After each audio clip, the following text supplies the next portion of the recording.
Ariketa honetan ematen digute komutazio zelula bat, datu guztiekin, bat, L, E2, eta etengailuen sekuentzia hau ematen digute, eta eskatzen digute gauza ezberdinak marraztea. Intensitateak, tensioak, UV tensioa, iturrien intensitateak ezberdinak izan behar direla, ikusiko duzen bezala, raro egin behar zaituzue. Beraz, ja, hasi gaitezen, zer gertatu behar da. Lehen da bizizaten digute goiko etengailu hau itxita dagoela. Beraz, bobinan egon behar den tensioa izan behar da, 200 keneun, 1 voltio. Beraz, intensitatea suposatu dezagun hasieran 0 dela, hemen eta hasi behar da igotzen. Tensioa positiboa delako, eta igo behar da maila batera, puntu ontaraino, 500 mikrosegundu egon behar da piztuta, beraz, horrelaxeko zerbait egin behar du, eta kalkulatu behar dugu noraino igo behar den. Hau zenbat izan behar den. 500 mikrosegundutan, hasi gaitezen kalkulatzen demagun, hau dela, hori da, intensitate hau, iazpi bat, aldaketa, iazpi bat, izan behar duela malda bat, eta orduen grafikoki egin behar dugu. Malda honen grafikoki irudekapena edo adierazpena da hause. Malda da, igotzen den intensitate hori, zati denbora hau, badakigula dela 500 mikrosegundo, edo 0,5 milisegundo. Hori da, malda grafikoki, eta hori da, egin behar duela bobinaren intensitatea. Bestalde, bobinaren bere formula dela eta, malda hori ere bai izan behar da bere tensio diferentzia, bobinaren tensioa daukagula 200 neun, tensio diferentzia da 200 neun, 1 voltio, zati L, dala milientrio bat, amar ber minus iru. Beraz, igot behar dena, denbora guztion den, hemendik atera dezakegu, eta hemendik hau kalkulatzen baduzue, eta nik ondoin badut, zuk ere kalkulatzen zuen, niri atera zait, 50 amper, uste dut, bai, hori da. Beraz, hau igo behar da, denbora horretan, 50 ampereta.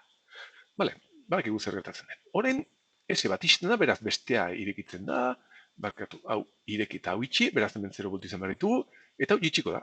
Hau txikiago denez, pues, gutxi iso eroriko dela, suposatzen dut, eta demagun horrela erortzen dela, horren beste ez, onutzaino, izango zen, onutzaino, 25 mikrosegundotan, hemen zuzen izan behar da, onutzaino, eta orduen hemen orain berriz dago beste triangelu bat, beste malda ezberdina bat, demagun hemen erortzen dena, denbora honetan, hau dela I azpi bi.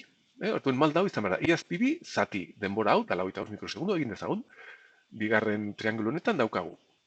Aldatzen den intensitate hori, malda negatiba da, baina nik hemen gauza positiboak egiten ditut beti, jakinda negatiba dela, Orduan, aldatzen den intensitatea zati denbora hori, 25 mikrosegundo, 25 mikrosegundo, hori da malda grafikoki izan behar da, bobinan dagoen tensioa zati L, eta bobinaren dagoen tensioa, kasu honetan hau, itxita dagoenean hemen 0, hemen 1, minus 1, baina grafikoki nabilen egiten hau positiboa jarri behar dute. 1 voltio daude bobinan, zati milientri hori, hemendik ateriako egunik zenbat aldatzen den hau, 25 mikrosegundotan, eta hau kalkulatzen baduzue, eta nik ere ondo egin baldin badut, 2,5 amper ateratzen zait. Beraz, 50 amperoitatik gitxi berzaigu, 57,5.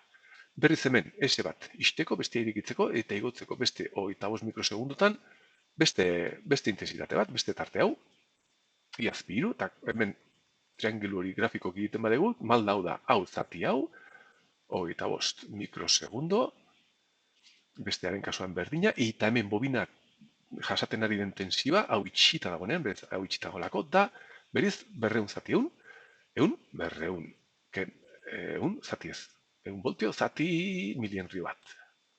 Eta hemen daukagu balio berdina, zera 1 voltio bat, hemen atera behar da, aurreko atalean berdina.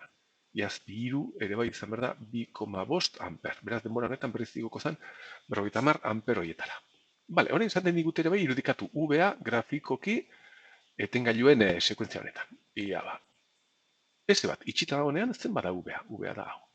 UVA da hau itxita dagoenean, hemen 200, hemen 0, beraz 200 voltio izan behar ditugu hemen. Hemen 200 voltio, 200 voltio izan behar dugu UVA puntu horretan hau itxita dagoenean. Gero ba, S bat, irekitzen denean, eta hau izten denean zen badaukagun 0 voltio, beraz, tarte honetan 0 voltio izan behar dugu, berriz, hemen S bat izten denean, hemen 200 izateko. Hau da UVAren forma, tensioaren formatu evoluzioa. Eta orain eskatzen digute, bateria hauen intensitatea. Ikusi dezagun I2. Honen intensitatea zer da? IL. Honik nik IL jartea gustatzen zait, beti, mantentzeko betiko irizpidea, eta IL da I azpi bi. Beraz, iturriontako intensitatea hau izaten behar da. Baina zein da Orain, beste iturritik pasatzen den intensitatea. Honen intensitatea. Iazpi bat. Pues begira. Hau, itxita dagonean, intensitatea da, intensitate guzti hau hemendik etorri behar da. Beraz, itxita dagonean, iazpi bi izan behar da hau, 50 arte, demagun, dela 50 amper, 50 amper, baina gero, hau irekitzen denean, intensitate hau, bobina honek erakasten den intensitate hori, hemendik dator, ez dator hemendik, intensitatea 0 da, S bat. Irekita dagonean, intensitate hau, iturri honen intensitatea da 0. Berriz, hemen izten denean, intensitate hau izan behar dugu. 57,5-etik 40-ra. Orduen, forma xelebre hau izan behar du intensitateak iturri honetan. Forma hau jarraitzen du, ez da laukia, baina forma hau igotzen da 50 arte, 0-ra, gero 57,5-etik 50 arte, 0-ra pasatzeko berriz irekitzen denean hemen. Orduen, nahiko arraro egiten zaizu hau hasieran, baina kontuan izango dugu urrengo ariketetan.